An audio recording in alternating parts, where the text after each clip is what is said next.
Hello everyone, I hope you guys are having a fabulous Monday. Today I'm coming at the weekly Minks Monday Q&A. Before we get started, let me share the bag that I'm currently rocking, and that is the FAVE Julia bag. Alright, so grab your coffee, grab your tea, let's start our workout, let's go to work, let's do your laundry, whatever it is that you do, come join me. We have some awesome topics to cover today. Now I know that I went onto the YouTube community page and I had said on there that I might not be doing MMQA, but I couldn't leave you guys hanging, no way. So I will keep this short and sweet, but without further ado, let's get started with the very first question, shall we? From Sigourney Savory, hopefully I said that correctly. Most people think of handbags as their Holy Grail items, but I'm curious to know if any other luxury items have earned that title for you. I purchased two of my Holy Grail shoes this year, the Gucci Rouge Bit loafers and the Chloe Susanna boots, both in black with gold hardware. Well, first and foremost, major congratulations on both of those pairs of shoes. They are absolutely gorgeous, and you are 100% correct. People only do end up referring to their handbags as Holy Grail. Now, it took me a little bit of time when it came to this question because I felt that Holy Grail can sometimes can be described as forever pieces to a certain extent, so at least I interpreted it that way. But I do have some items that are not handbags or small leather goods that have definitely gotten that title for me. And the first one I currently do not have. I hope to own it sometime in the future, but I am saving it for a big birthday, and that is the Rolex Datejust 36mm watch.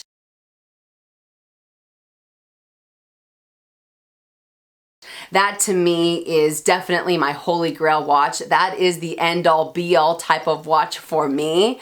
I mean, I've wanted this thing for for like 20 plus years. I fell in love with it, and hopefully I'm able to add it to my collection or to my, to my wardrobe sometime in the future. But I think it is absolutely gorgeous. And even though I don't have it, I just know that it's going to be a Holy Grail piece just because I've done so much research on it. I've tried it on a million times, and every time I do, my heart just absolutely melts, and it's never changed. I've always felt that way.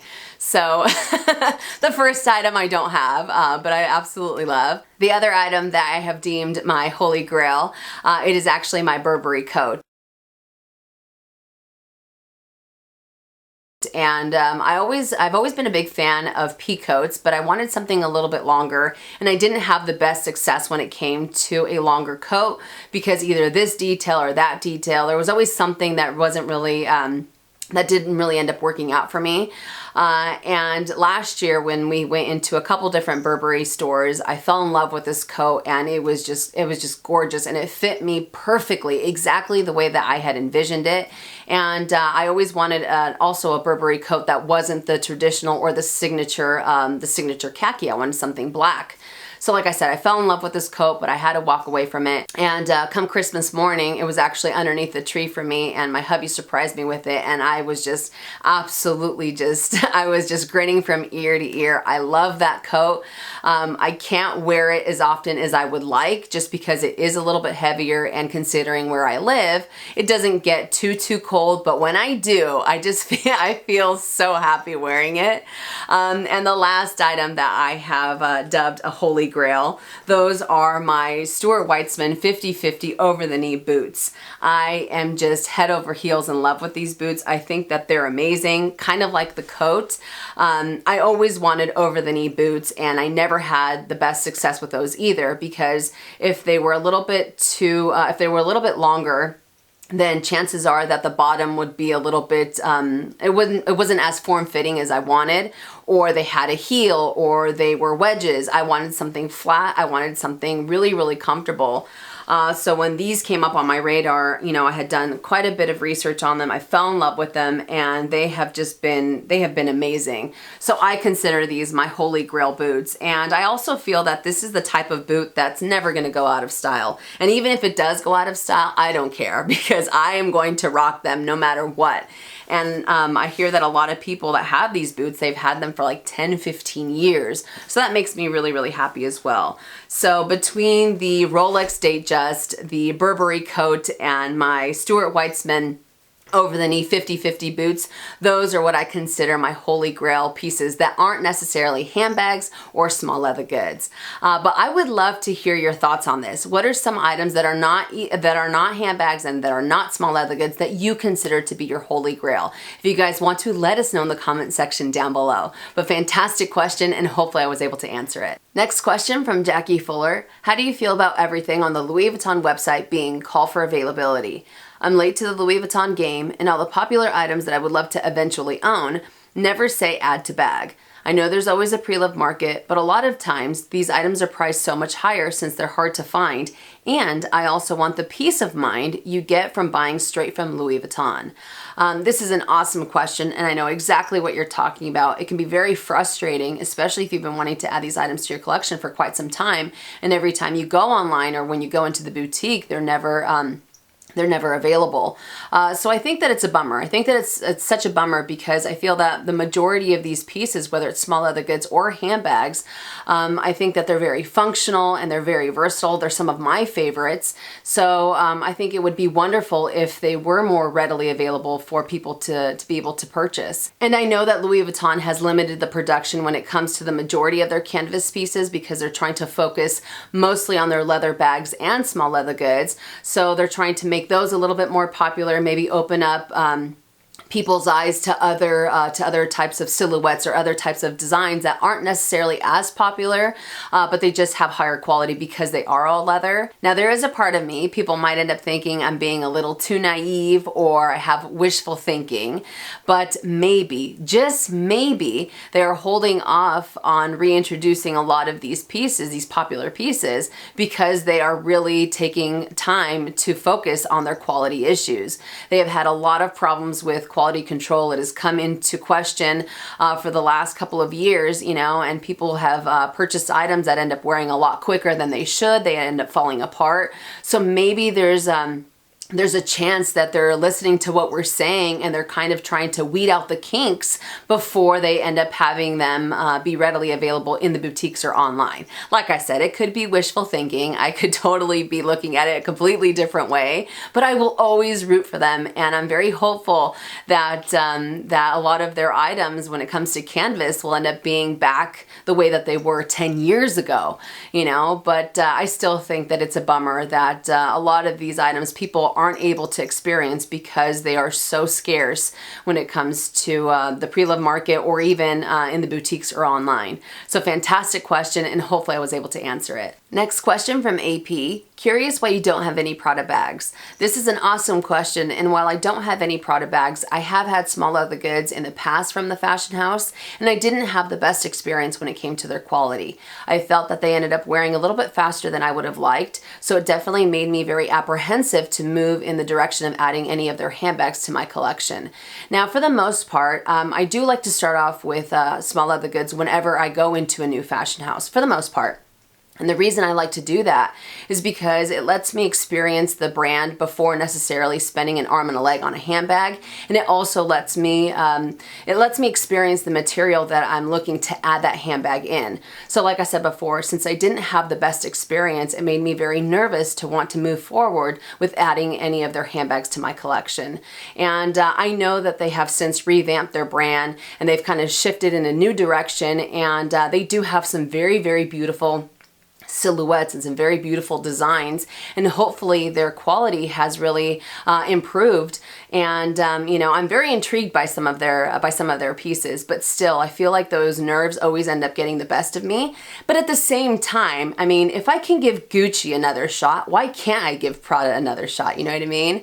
But fantastic question, and hopefully I was able to answer it. Next question from Aries Sarahs. Hopefully I said that correctly.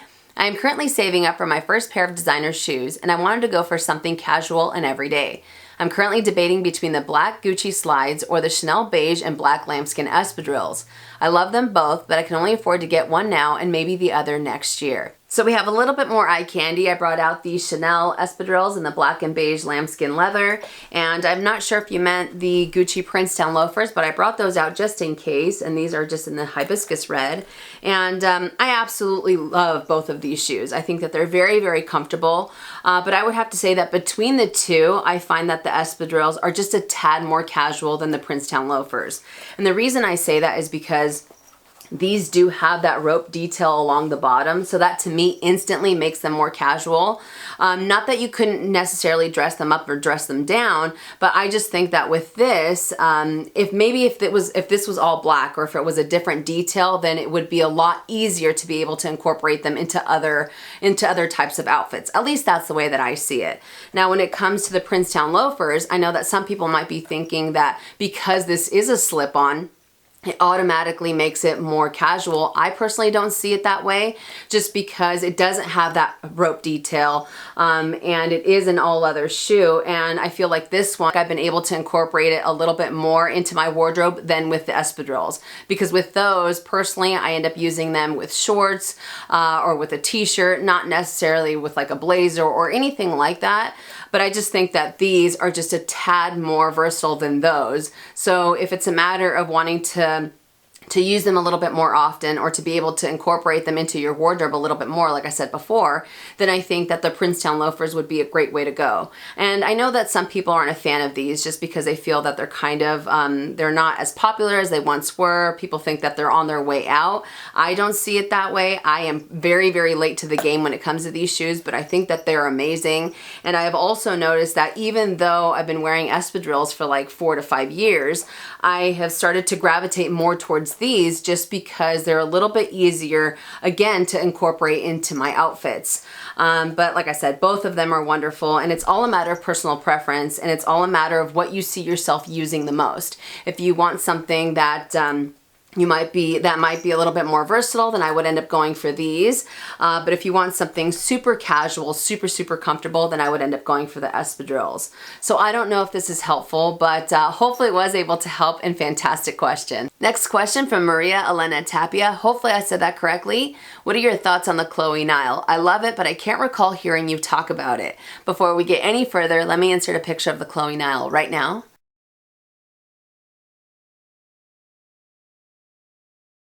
I think this is such a cute bag. I love the fact that it's versatile because you have various ways that you can end up using it, whether that's crossbody because it comes with a removable adjustable strap, or whether you want to use it on the crook of your arm, or as a hand carry bag because it does have that metal handle. So I think that's great.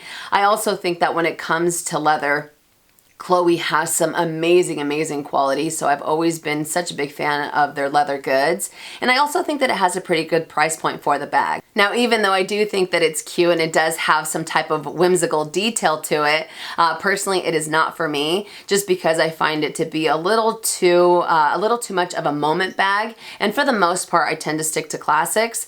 But if it makes your heart sing, if you've been wanting to add a bag like this to your collection, like I said before, it has so much versatility and the quality of leather is amazing when it comes to Chloe, then I say absolutely go for it. So fantastic question, and hopefully I was able to answer it. Next question from Melissa M. When are you filming your entire 2018 handbag collection? I have been getting this question quite a bit within the last couple of weeks, and I know that the majority of YouTubers end up uploading their handbag collections during the month of December, and unfortunately I'm going to pass this month. I'm going to pass because I did do a handbag collection mod shop video earlier this year, and I will make sure and put it on the description box below if you guys want to check it out. But also I feel that my collection hasn't changed too much from 2017 to now. I've added maybe 3 or 4 handbags and everything has pretty much stayed the same. So I'm so sorry to disappoint you guys. I know a lot of you were looking forward to it, but I'm going to take a pass this month, and I look forward to filming that next year. So fantastic question, and hopefully I was able to answer it. And the last question from Lulu Loves Tuna. When you started your weight loss journey, did your face and body skin get affected? If so, what was your skincare regimen? When I first started my weight loss journey, my skin started to get a little bit drier. Nothing too bad, and it kind of went back to the way that it was after a couple of weeks. The thing that I noticed the most was actually that my hair completely changed. My hair started to get really dry, really brittle, and I also felt that it was kind of thinning out. I remember I was brushing my hair one day and I just saw globs of it on my brush. I was freaking out, and I didn't know if it was the lack of my gallbladder or maybe the fact that I didn't have as many nutrients as I had before. So I started to take multivitamins, and the multivitamins really ended up helping everything out, you know, and it took months. It took months for my hair to get back to the way that it was. I mean, it completely lost its luster too. My hair was a lot shinier before, and then it just, I don't know, it was crazy how much it changed. But I'm happy to say that it is definitely back to the way that it was before I had my gallbladder surgery and before I even started my weight loss journey. But fantastic question. Hopefully that was able to help. All right, you guys, so that does it for Minks Monday Q&A. I hope that you enjoyed it, and I hope I was able to help. You guys had some awesome questions this week. My apologies for the way that I sound and the difficulty that I had talking. I'm still not over my cold, but I'm almost there. But this is actually going to be my last MMQA for the year. I'm going to take the next week and a half to be able to spend it with my family and really be able to enjoy our holiday. But I just wanted to take the time to thank you guys from the bottom of my heart for all the love and all the support this year. You guys are absolutely amazing. Thank you for taking the time out of your busy schedules to watch my videos. It means more to me than you'll ever know. But again, thank you guys so much for watching. If you enjoyed this video, make sure and give it a thumbs up. If you haven't already and you would like to, please subscribe to my YouTube channel by clicking on the red button down below and hitting that bell so you're notified when I upload videos, which is anywhere from 2 to 3 times a week. But thank you guys so much for watching. I hope you have a very happy holidays, a very Merry Christmas. And if you don't end up celebrating, if this is just another week for you, then I hope you have an amazing week. But I love you guys so much, and I'll see you guys next year. And as always, make it a fabulous day or not, the choice is yours. Have a great day.